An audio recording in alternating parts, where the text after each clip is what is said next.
And today I am going to be presenting to you guys on spiral mixers, which you can see right over here. So the agenda for today's meeting is where we can find it on our website, what exactly a spiral mixer is, a spiral mixer versus a planetary mixer, what the capacity distinction is. Whenever we're talking to our customers, that's kind of how they tell us, hey, I need a 300-gram flour mixer. Where a spiral mixer fits on a bakery floor, and how a spiral mixer works, and finally, who exactly would use a spiral mixer. So where you can find it on our website, whenever a customer goes looking for one, they typically go to our main homepage, and under Buy Equipment, it's under the Processing Equipment tab, which then takes them under the Mixer and Blender category. And at the very bottom, you see Spiral Mixer. So category definition on our website.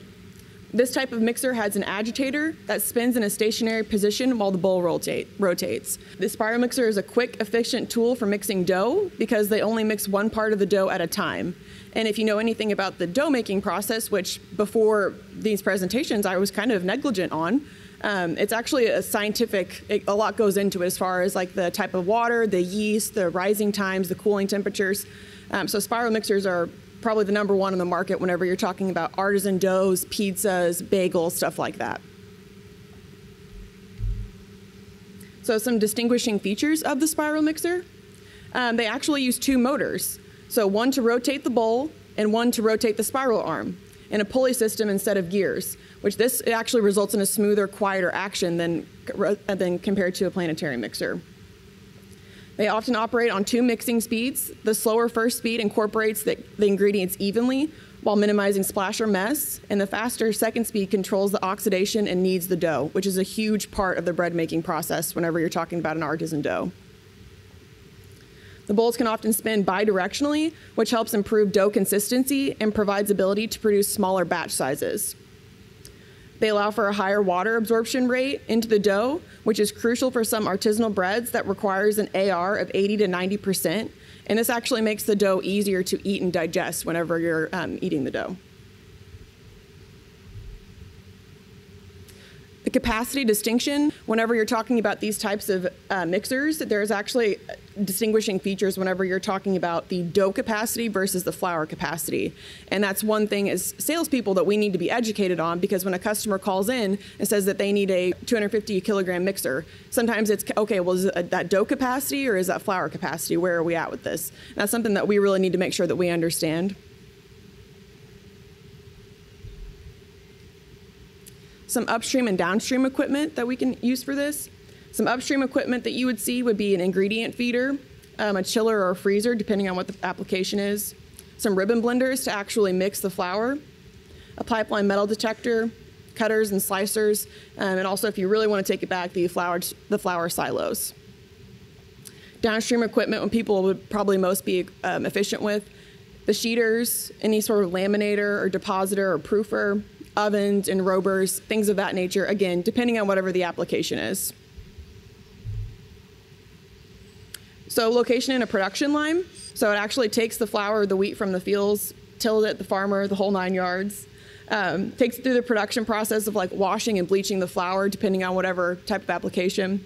And then it goes to the spiral mixers, which is actually where you mix the water and you make the dough. And then from there, it can go to the extrusion process, a molder, a rounder, proofing cabinets, ovens, anything of that nature.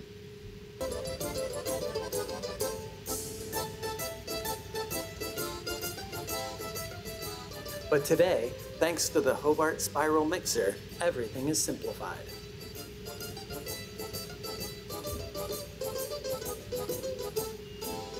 The wire-formed stainless steel bowl guard interlock prevents the spiral arm operation when the guard is up.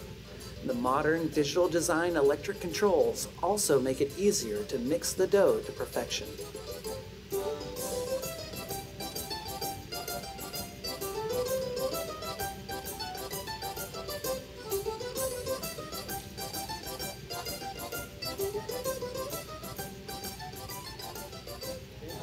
The Hobart mixer takes much less time to work the dough, thanks to the two mixing speed settings.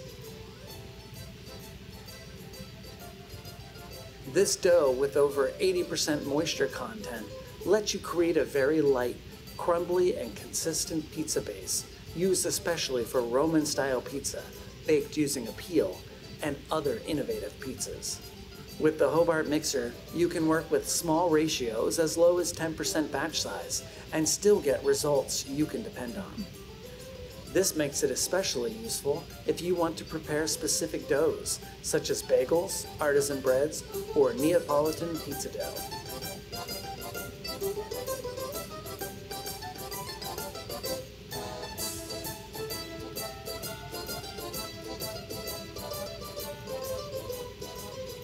Being able to change the direction in which the bowl rotates is also very useful, making it different than a planetary mixer. This feature is made possible by two separate double pulley belt-driven motors, one for the spiral and the other for the bowl itself. This creates more torque to handle heavy loads. The bowl pulsing system is designed to make removing dough quick and easy. There are several bowl capacities and sizes available, so there is a spiral mixer for everyone. So some common manufacturers that we typically see, Hobart, obviously number one, they probably own the market with these. Diosna, they're very popular with your larger mixers, the large capacity.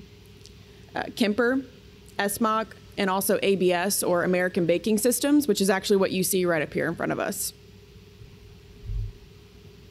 So baker industries that these are used in, it's most common in the bakery industry. So again, anytime that you're eating sort of any sort of like artisanal bread, any sort of bagels or pizza, Neapolitan pizzas, that's really where the spiral mixer shines. And that's kind of a distinguishing feature for any sort of incoming customer that's maybe a startup that's looking for, you know, a direction as far as what mixer they should go with for a planetary versus a spiral mixer. Well, if they focus heavy more on the pizza side or any sort of bagels, a spiral mixer is definitely where we would try to, you know, a unit that we would try to fit them in.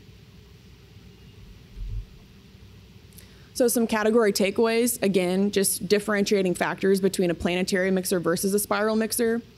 A spiral mixer offers capacity versatility by allowing users to mix less than 10% of the unit's capacity, so smaller batch sizes on larger bowls. So just because you have a larger mixer, you can make a smaller batch size if you needed to, and that's kind of a distinguishing feature versus a planetary mixer, where a planetary mixer, if you have a 40-quart Hobart, you really need to be using the recommended amount. That way you can make sure that you have the correct batch size for that. It's kind of locked in a little bit. But a planetary mixer also offers versatility whenever it comes to different applications. So you can add a whisk attachment, you can add a slicing attachment, or anything like that. So it offers more variability for products that you can switch between. Also a spiral mixer, again, the bidirectional rotating bowls. The bowl rotates, but a planetary mixer does not, which is a huge feature whenever you're working with kneading the dough, getting the correct amount of water absorption, all that good stuff that makes pizza so good. So again, some category takeaways, some key points for acquisitions whenever we have customers that are selling these units, some things that we need to know whenever we list it on our website. The product last ran, if it's a spiral mixer, it was probably something bread, but still, it's nice to know that. Does it come with any additional bowls? What are those bowl sizes? Does it come with any guarding? Typically, if it's going to go into production or like an industry line, it's always going to have guarding, so that's huge. And what is the overall size? One thing about spiral mixers, they tend to be on the larger size. They don't really make a countertop model. So it's more so you need to know the footprint and where it can fit into a bakery or production line. Same thing for sales. What product are they running? That's probably the first question you want to ask them whenever you're fitting them into a mixer. What capacity? So again, flour versus dough, what are you looking for? The size of the bowls that you're going to need. And also the floor space available in the bakery. That's one of the huge points as well. Some engineering questions. Is the mixing bowl included? If so, what capacity? Is the dolly included for the mixing bowl? That's also probably the second question whenever a larger bakery is looking at one of these. Oh, is the dolly included? Is the lift included? And that's something that they're always asking us. Is the guarding included? Again, very important. Does this unit have variable speed? What is the motor horsepower? What is the motor RPM? What is the horsepower and RPM of the mixing attachment motor? Again, spiral mixers tend to have two motors, so we need to differentiate between the two.